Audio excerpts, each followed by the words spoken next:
అధినేత మాజీ సీఎం కేసీఆర్కు హైకోర్టులో చుక్కెదురైంది. విద్యుత్ కొనుగోళ్ల ఒప్పందాలు, పవర్ ప్లాంట్ల నిర్మాణాలపై రాష్ట్ర ప్రభుత్వం జస్టిస్ నరసింహారెడ్డి నేతృత్వంలోని కమిషన్ ఏర్పాటు జారీ చేసిన నోటీసుల్ని సవాల్ చేస్తూ ఆయన దాఖలు చేసిన రిట్ పిటిషన్ను కోర్టు కొట్టివేసింది. ఈ విషయంలో అడ్వకేట్ జనరల్ సుదర్శన్ రెడ్డి వాదనలతో ధర్మాసనం ఏకీభవించింది. నిబంధనల మేరకే కమిషన్ వ్యవహరిస్తోందని, కేసీఆర్ పిటిషన్కు విచారణ అర్హత లేదన్న ఏజీ వాదనల్ని సమర్థించింది.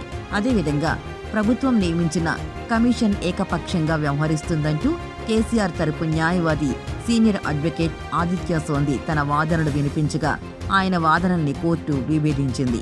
ఈ క్రమంలో కమిషన్ను రద్దు చేయాలంటూ గులాబీవాస్ దాఖలు చేసిన రిట్ పిటిషన్ను chief justice Alok Aradhe, justice Jolakanti Anil ద్విసభ్య ధర్మాసనం కొట్టివేసింది. కాగా 10 ఏళ్ల బీఆర్ఎస్ పాలనలో విద్యుత్ రంగంలో చోటు చేసుకున్న అవకతవకలపై ఎంక్వైరీ చేసి నివేదిక ఇవ్వాల్సిందిగా జస్టిస్ నరసింహారెడ్డి నేతృత్వంలో జ్యుడిషియల్ కమిషన్ను రాష్ట్ర ప్రభుత్వం ఏర్పాటు చేసింది. ఛత్తీస్గఢ్ నుంచి విద్యుత్ కొనుగోలు ఒప్పందంతో పాటు యాదాద్రి, భద్రాద్రి థర్మల్ ప్లాంట్ల ఏర్పాటులో బీఆర్ఎస్ ప్రభుత్వం తీసుకున్న నిర్ణయాల్ని కమిషన్ స్టడీ చేస్తుంది. విద్యుత్ శాఖలోని పలువురు అధికారులకు, రిటైర్ అయిన ఆఫీసర్లకు నోటీసుల్ని జారీ చేసింది.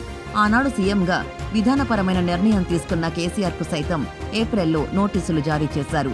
చివరిగా జూన్ 27 కమిషన్ ఎదుట హాజరు కావాలని అందులో స్పష్టం చేశారు. దీంతో కమిషన్ ఏర్పాటును సవాల్ చేస్తూ కేసీఆర్ హైకోర్టును ఆశ్రయించారు. కమిషన్ ఏర్పాటు చేస్తూ విద్యుత్ శాఖ సెక్రటరీ జీవో ఇవ్వడం ఎలక్ట్రిసిటీ చట్టం ప్రకారం చెల్లదని, తనకు జారీ చేసిన నోటీసుల్ని రద్దు చేయాలని ఆ పిటిషన్లో కోరారు.